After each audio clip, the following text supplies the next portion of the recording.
Hey guys, we've been having some strange weather today. We were having rain. I was doing like my half-mile runs in the rain, and now the sun is shining. Like in this one area, it's like perfectly blue skies, and then in a ring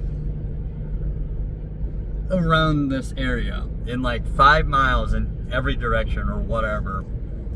There's like clouds everywhere, but in this one spot, the skies are completely blue. And my mouth is like shining. I look like I'm pale. And I got like a glare on my face and on the windows, and it's really looking strange right now. I can't really do anything about it right now. I did promise to make some videos that I never got around to. I was gonna make videos on Iran, and I was gonna make videos on the cartel guy that got taken out in Mexico. And I just didn't really focus on it whatsoever. Just, I don't know. You know what I do? And something I wanted to talk about is I watch a lot of videos that are not politics related. And I mentioned this many times before. But in my videos that I watch like Transformers, Star Wars, Star Trek, Incredible, what have you. And I went, and I'm like a data collector. I wanted to watch a bunch of videos on Transformers. And about a year ago, I went through a bunch of different channels that were showing Transformers stuff, talking about Transformers, clips on the Transformers show, lore, that kind of stuff. Some like videos that analyze psychology or something like that.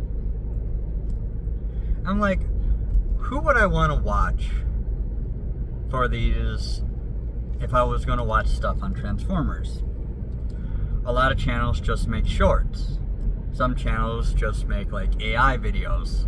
And while AI videos weren't that much of a thing, about a year ago, about 13, 14 months ago, they become more and more like common recently. In fact, there are entire YouTube channels that just appear out of nowhere and make entire content out of AI. And I've spoken the praise on one of these channels that did like a what if Yoda was transported into the Star Trek universe. Not gonna get too much into it, but when I made this Excel sheet for Transformers videos, I went through and I found about 250 channels that had at least one video on Transformers. And if they had less than 100 videos or less than 100 shorts, I would go through and add all the Transformer videos to a playlist. And then I would look at the description of the channel. I would look through their Twitter, if they had one. I would listen to what they had to say on the videos, what have you. And then I made a determination on whether I wanted to continue to watch that channel. And I based it on several criteria. Now, one thing that, it's kind of a stereotype, but stereotypes exist for a reason. And the stereotype is that people on the right want entertainment that does not involve things that cause too much stress. Now, what I mean by that is, well, there is stuff like horror games or horror movies which stress you out, like cause like a primal fear in you. It's not what really I'm talking about. I'm talking about politics, for example, or like talking about religion or what have you. For a lot of right-wing people, and again, this is a stereotype, it's not true for everybody, they want to have entertainment that is not political. It does not involve modern politics. Because politics is something like basically like seen as an obligation, like a chore, basically. Something that you have to pay attention to, like every 2 years or every 4 years if you only care about the presidential campaign. It's like something that like causes a lot of annoyance, where you like have to listen to politicians argue with each other and like fight it out and like complain and exaggerate and what have you. And a lot of people on the right don't want to hear about politics when they're just trying to have a good time, when they're just trying to be entertained. And the stereotype with the left is that they view everything as political. That everything has a political message, even if like the writer did not intend there to be a political message, that you should read further into it to try to understand subconsciously like the like ramifications, the societal norms, the like the modern like sensibilities, and basically you have to read politics into something. And if you're a leftist creator, you have to put your own politics into it and what have you. Like, you have to shove politics into everything. Again, it's a stereotype. I've talked about the D-pad, where I have mentioned that their politics doesn't really come up. It comes up just enough for me to know that the guys involved with the channel are probably all leftist for the most part. At least the main guys on are. But they shut down politics whenever it could possibly come up. For example, there was an episode of the D-pad where they were reviewing the Star Force, the Mega Man Star Force anime. And they got into the season that only came out in Japan.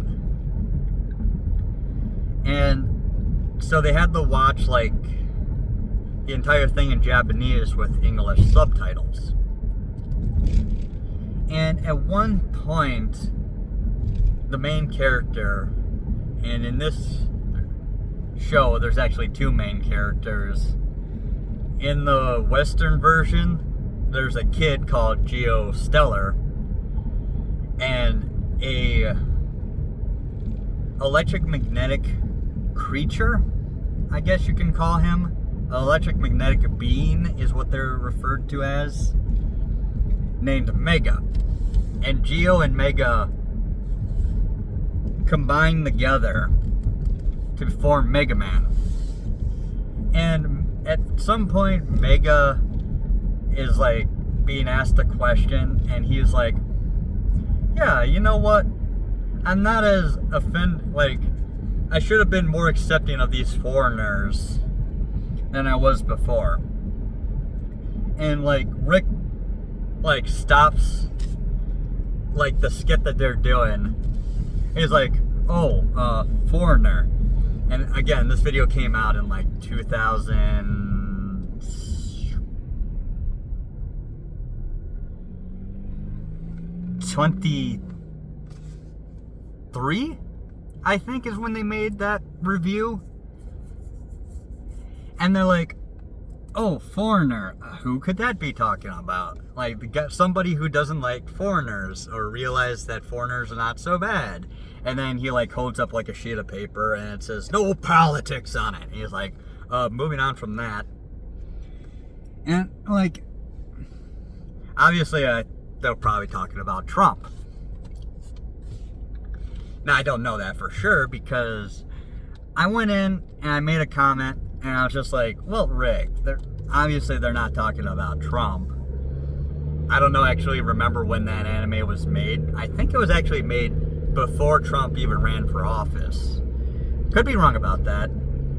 But the thing about it is no, that has to do with Japanese politics.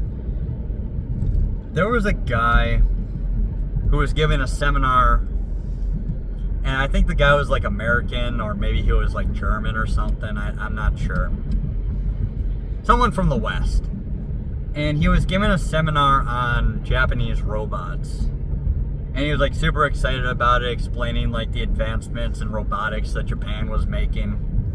And eventually the question came up. It's like, why is Japan like so enthusiastic about robots? Like, what's their deal? Like, how come they're like super into this stuff?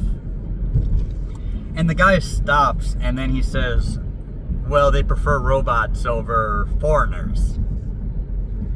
And this was like a huge thing in Japan. Japan has been very isolationist for much of its history. From the Tokugawa period onwards, like, no foreigners were allowed in the country. Up until the United States showed up with gunboats and basically told them that they had to start trading with the West.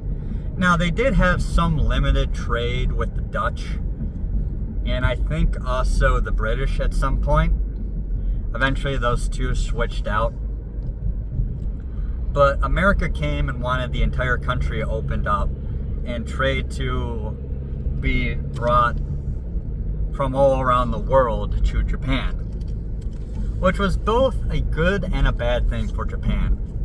It was a good thing for Japan because they didn't realize just how out of date they were technologically. They were like seriously far behind. They had never even heard of such a thing as a gunboat. They had never seen something so powerful. Hell, they barely had gunpowder weapons. They had some rifles, but it wasn't like super common or anything. In fact, they still had relatively ineffective ineffective iron. You see, Japan is a volcanic island, and it was connected to the mainland during the last ice age, but as the ice age ended, the land bridge flooded, and all that was left was the volcanic island part. Well, while there was a lot of like heavy stone, the iron in Japan was notorious for being very impure. And they did not have a good source of this stuff. That's why, like, people always, like, exaggerate how often they folded their metal. Like, oh, Japanese steel folded 1,000 times. The reason why you fold steel in the first place is because you want to get impurities out of it. You want to get carbon out of it. Now, if you were to actually fold Japanese steel 1,000 times, it would be too pure at that point. It would just be completely worthless. Iron is not as good as steel. You want some carbon and some other elements in there as well. Some trace elements here or there. They would actually fold it more like 10 to like 20 times, depending on how good the actual iron was, or how good the actual steel was. But their steel was still notorious for being impure. And it was pretty obvious to me that the reason why they never had full plate mail was because they're such a small island in comparison to like a continent that they just didn't have enough iron to make full plated armor. That's why Japanese katanas were so effective in the first place. If you were to take a Japanese katana and you were to swing it at European plate armor from like the 17th century or like the 18th century, it would probably bend or shatter, and it definitely would not cut all the way through it. It would be very difficult to get any kind of fatal strike on it. And that's not to say that their swords are not of good quality and their swordsmen weren't experts at what they did. It's just that something that light, that narrow, isn't very good at cutting through plate mail. If you were to cut through steel, like a steel plate, generally you want something that's harder than steel, but also at the same time that is not brittle. Now, if you have a steel sword and steel armor, those things are just about as hard as each other. So if you swing steel on steel, the sword is just going to be as affected by the swing as the armor is. And since the sword isn't as heavy as the armor, it's probably not going to hold up very well. Either the edge is going to chip,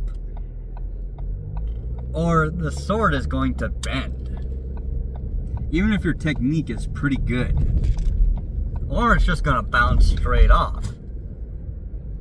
Especially when it comes to Japanese steel, which again was notoriously impure and had a bunch of weaknesses in it.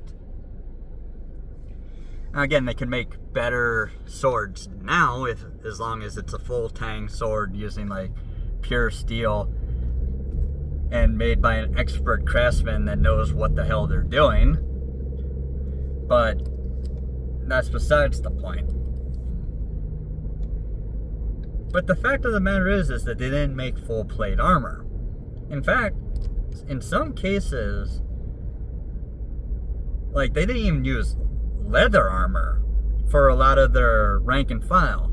Leather armor was very common for like men-at-arms in Europe, or for like your standard rank and file archer, some random peasant that you like pulled out of a village. Probably had leather of some sort, whether that leather was made from cowhide or what have you. And even if they didn't have like deer hide or cowhide or something similar, that they would be given it if they were brought into an army. Whereas in the East, they would make armor like out of paper. Now, to be fair, paper made out of like bamboo stalks or something is some sturdy stuff, but paper burns. Paper gets wet. Paper gets soggy. Like, paper can lose integrity very easily from getting waterlogged.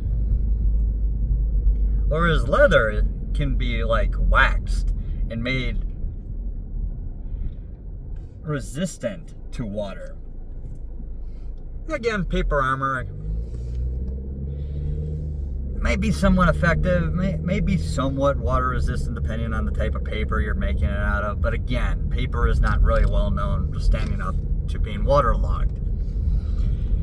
And even they're like the most powerful, the wealthiest people in Japan, like you would see like people with like the slanted shoulder armor like vambraces, glaives, maybe even a metal mask. But they would almost never be covered head to toe in completely articulate steel armor. Like, that was so unbelievably rare in Japan, if not non-existent. Just the technology difference alone between plate mail and Japanese armor is extreme. Like, those Japanese swords, they're so thin, specifically so they can get in a gap of the armor, like cut somebody's, like cut the joints, like cut the elbow, cut the wrist, cut the knee, get at the neck, cut at the shoulder or something like that. Get into a gap in the armor. Whereas a good set of plate armor has like no gaps to exploit. Like, you actually have to get at somebody in a good set of plate, you have to literally start ripping pieces of armor off of them. You have to like start ripping their helmets off. Like, get at them. Because they're interlocked so tightly that no blade whatsoever can get at it. That's why a lot of weapons eventually just became heavy metal poles with like a big old spike on it, like a mace, or like some like 4 foot long like hooked like frickin' spike that you just slam down, some heavy ass thing, something just absolutely devastating like that. Just crazy. Oh my god. Oh, I forgot what I was talking about. I was talking about how in Japan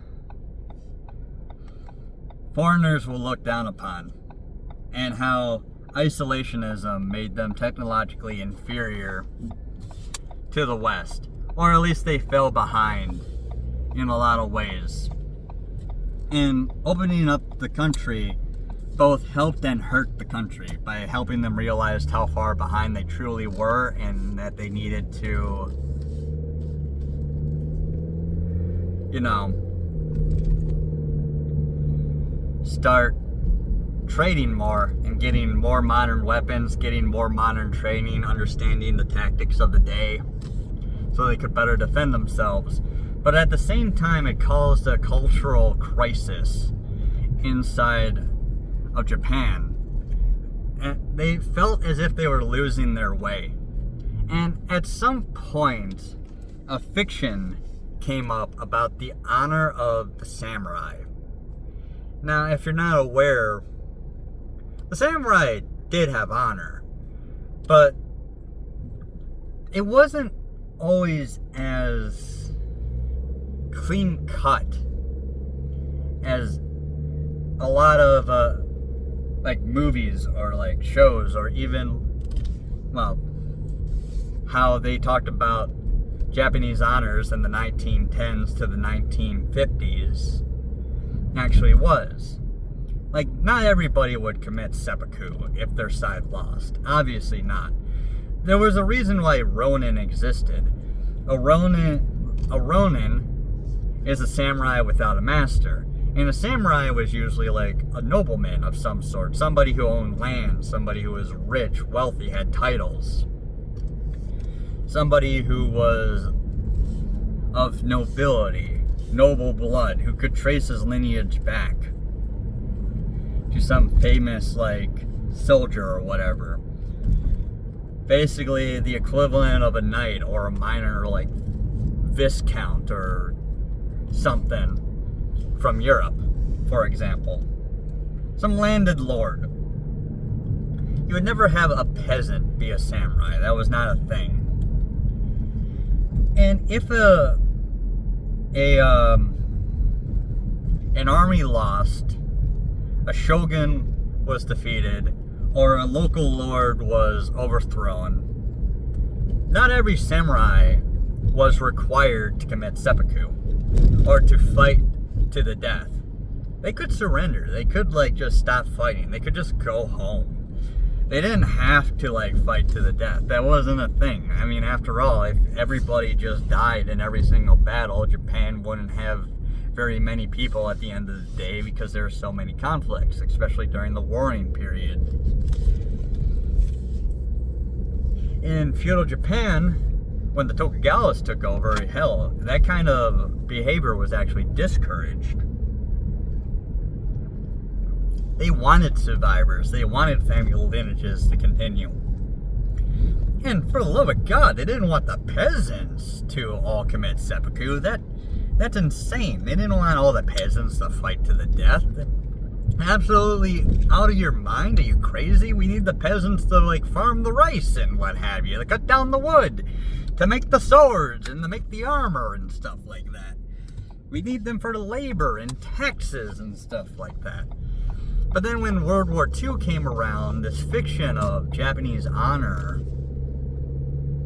that everybody had to fight to the death in combat. Everybody had to commit seppuku. Everybody had to fight to the very end and were not allowed to surrender. It started to become very popular.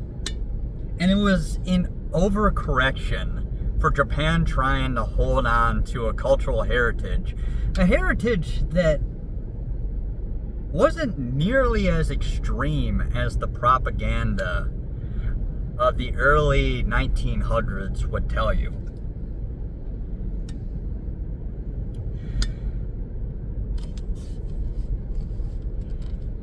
But as time went on and Japan lost and they were again opened up to the West and they fell under American occupation and they weren't allowed to have their own standing army, only a defense force.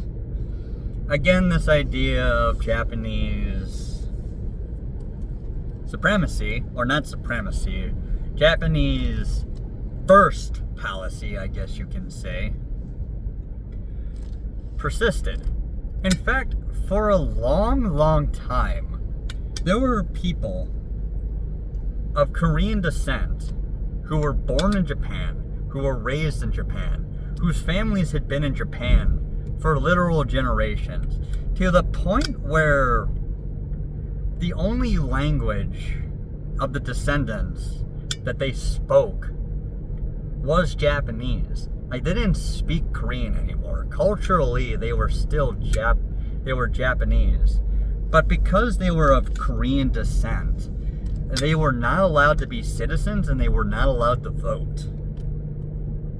It is very difficult for a non-Japanese person to become a citizen. Again, even if you were born and raised there and your father was born and raised there and your grandfather was born and raised there, there is no guarantee that you will be allowed the right to participate in the government. So when Mega, to bring it back finally, when Mega said that he shouldn't have judged foreigners as badly as he did, he's not talking about American politics, he's talking about Japanese politics. Oy. God, that was a long circular route to that, but I wanted to talk about Japanese history a bunch there. And I just really felt it in me, right, to talk about some Japanese history. And again, I'm kind of hard on the Japanese, but I admit when there's been mistakes in American history, I can admit that there's mistakes in other cultures as well. And to say that there are no, that there should be no regrets whatsoever in a culture is insane. Or at the very least, if not regret, you should have an understanding of history. And this is one thing when it comes to politics, where I mentioned in the previous video that I did today, that, like, I don't agree on... Yeah, there's nothing I can do about that glare. That I don't agree on razor fist analysis of Abe Lincoln and General Sherman, because it views things in too much of a modern lens. And to not get too deep into that, and to not make this video any longer than it has to be, because it's already so long already, is that he judges General Sherman and his wife and Abraham Lincoln on basically, like, committing war crimes, despite the fact that the Civil War was long before the Geneva Convention was created. So at the time, there was no, like, there was nothing that we would define as a war crime during the Civil War. Now, there was stuff that generally one side, like both sides, wouldn't do.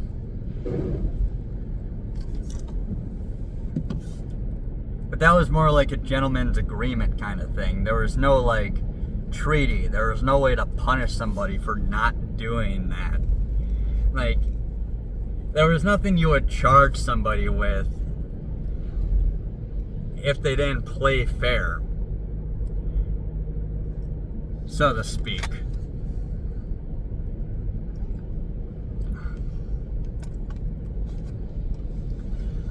So when it comes to, like, again, judging history, looking at things from a modern perspective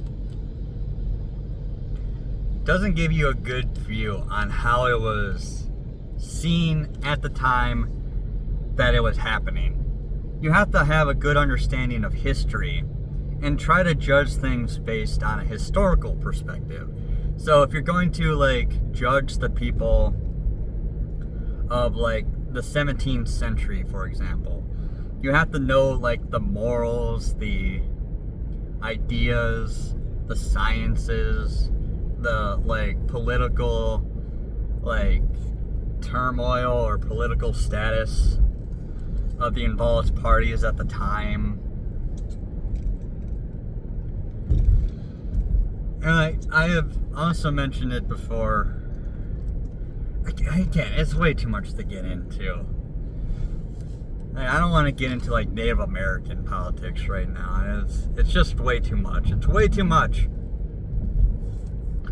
But yeah, it's just people judging things from a modern perspective. It's just not worthwhile. I mean, you can be like, oh, well, it was a completely different time, and, like, a product of his age or whatever. But at the same time, you have to also remember, it's like, if you're talking about a period of time where people would have, like, 12 kids and, like, only 4 of them would actually survive to live to 18, then, yeah, people are going to have a completely different, like, view in the world. They're going to have, like, a whole bunch of trauma and, like, psychological issues that, like, carry over to their adult life, that they lost, like, all their, like, brothers and sisters besides for, like, a few of them. It's going to cause issues in the person. I completely forgot what I was actually, like, originally talking about here. I have been very distracted today. I got a lot going on, and I got a lot more to do before the day is out. Dear Lord. Oh. I was originally talking about the stereotype of right-wing people just want good fashion entertainment, while left-wing people want politics to be in everything. And I was talking about the Transformers at the beginning of this video. So, to go all the way back to the beginning, I made an Excel sheet and I judged these channels on a few criteria. Whether or not Transformers material was the main thing that the channel produced, or if, like, a good percentage of the channel produced like Transformers stuff, or if the majority of the stuff was not Transformers based. And I just based it, the three answers was no, it's not Transformers specific. It's sort of Transformers specific, or yes, it is Transformers specific. And then I judged it based on how many subscribers they had. And then I based it on like their politics. And if their politics bled into like their reviews, their psychological analysis, whether or not how they judged people. Because if you have something like Transformers, and to like tie this all together, as in the same way, you shouldn't judge historical figures from a modern perspective. You shouldn't judge a series meant to entertain based on your personal politics, because your personal politics may have no bearing whatsoever on somebody's work. So, say for example, you want to analyze, I don't know, Tom Sawyer or something like that. Well, in like Tom Sawyer, there's a lot of like language, a lot of N-words, just to say it out loud, that we would find inappropriate today. But the author at the time didn't have as many compulsions. God, in fact, I can't think of the author. Mark Twain. Can't think of, like, the author would not have as much compulsion about using the N-word than a modern day person would. And I believe Mark Twain actually, like, believed that the N-word was, like, a bad thing and that you shouldn't use it. But he wrote characters from a time period where it was very common to use it. And he used it to, like, make a point. Like, somebody who used a lot of N-words against, like, black people in the book is not, you know, seen as, like, a good person. But, like, at the same time, somebody who used it would be kind of naive. So, when you read that book and you get, like, uncomfortable with all the N-words in it, you have to remember that this is a historical figure writing about stuff that he viewed as historical. Because I think Mark Twain came way after slavery was abolished, I believe. Or not long after slavery was abolished. I'd have to double check the timeline there. But to him, I believe slavery had been abolished, and he was writing about a period in which slavery had not yet been abolished. So while the N-word was more prevalent in Mark Twain's time period, it would have been even more prevalent in the time period of slavery. And judging the book based on a modern standard is pretty crazy. But in a similar vein to that, judging any work based on your modern day politics, like if you're reviewing something that was made in 2005 and you're judging it based on like transgendered like politics, LGBT politics, what have you. When LGBT didn't come into like the political zeitgeist into like probably like 2017 or so, to like 2015 to 2017, like the author at the time probably wasn't thinking about transgendered people at all. He probably didn't even know what transgendered people were in 2005. There's a good chance he had no idea what that even was. And then you're like trying to review it. If you're a leftist trying to review something like, oh, I look at like a book on by Mark Twain, and I think that this character is actually a male to female, like, transgendered person. Mark Twain would have no idea what the hell you're talking about. Like, in no world would Mark Twain write a transgendered character. Like, he would have no, if you would even bring up the concept of transgenderism to Mark Twain, whether or not you agree that it is a real thing, he would look at you like you're insane and that he has no idea what you're talking about, and that he would like be like, no, that's not what I meant whatsoever.